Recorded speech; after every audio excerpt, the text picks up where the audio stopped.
So how to develop this intensity of our remembrance of Krishna is really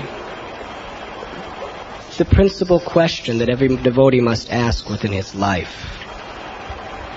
Srila Rupa Goswami has described that an intelligent devotee, by the guidance of the spiritual master and the advanced Vaishnavas, will arrange his day or her day in such a way that they never forget Krishna, that they are always remembering Krishna. Because after all, at any moment death could come, and if we are forgetting Krishna, then we have wasted our life. So we should always be prepared. When we rise in the morning, we should convince ourselves that by midnight tonight I will die. By midnight tonight I will die, and I will have to accept my next body. Now, what is my consciousness before that time? How will I cultivate my consciousness? How will I remember Krishna? How will I give up nonsense activities, nonsense thoughts, and nonsense actions, words? If you knew that you were going to die tonight, as soon as a nonsense thought came in your mind, you would become scared to death to contemplate it. Would you not? And I mean literally scared to death. If the thought to engage in a sinful activity came, you would be so frightened of that thought, you would just immediately cast it away. You only have 12 hours. If the thought came to criticize another devotee or engage in useless gossip or rumors, he would become so afraid at the thought of engaging in such useless activities that you would just cast that thought down on the ground and stomp on it and get it out of your way.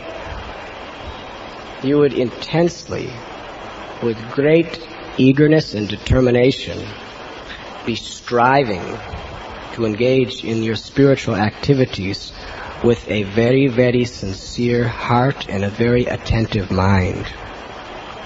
And you would only accept those things favorable for devotional service, and you would utterly reject those things unfavorable.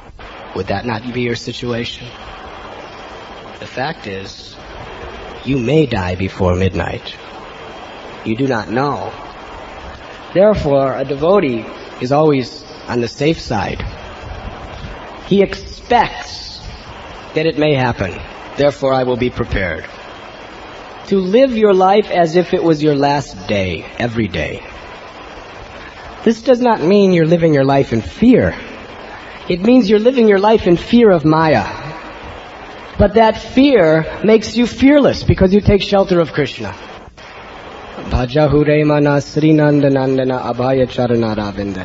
When our mind is fixed on Krishna, there is no fear. But unless we are afraid of Maya, we will not fix our mind on Krishna.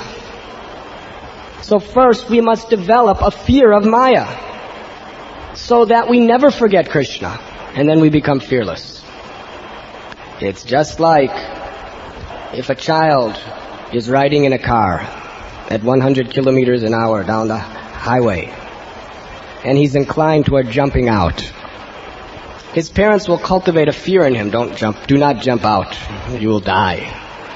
And the child becomes so scared of jumping out that he stays in the car. As long as he's in the car, he's fearless. But as soon as he thinks of jumping out, he becomes fearful.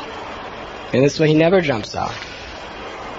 And as long as he's not thinking of it, he's riding down the highway, he's actually very, very fearless. He's very comfortable.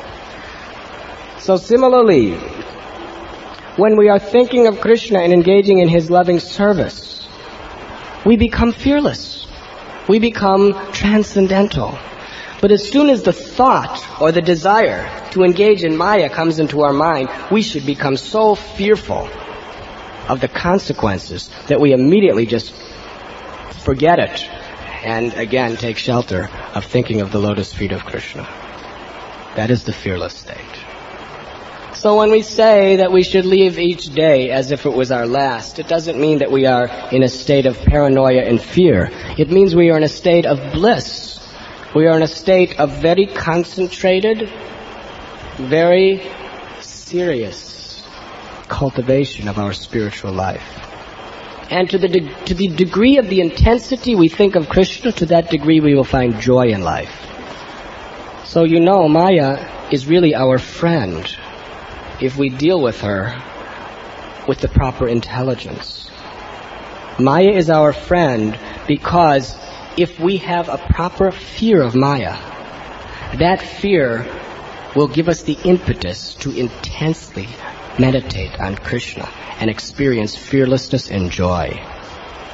Therefore, the fact is, for a sincere devotee, Maya can only help that devotee become Krishna conscious.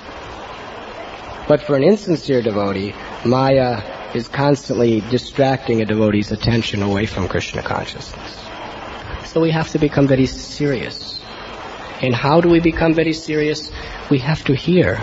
We have to hear very carefully every day with a submissive heart and an attentive mind of what is the goal of life and what is it that we really want and what is it that we must be very, very cautious of.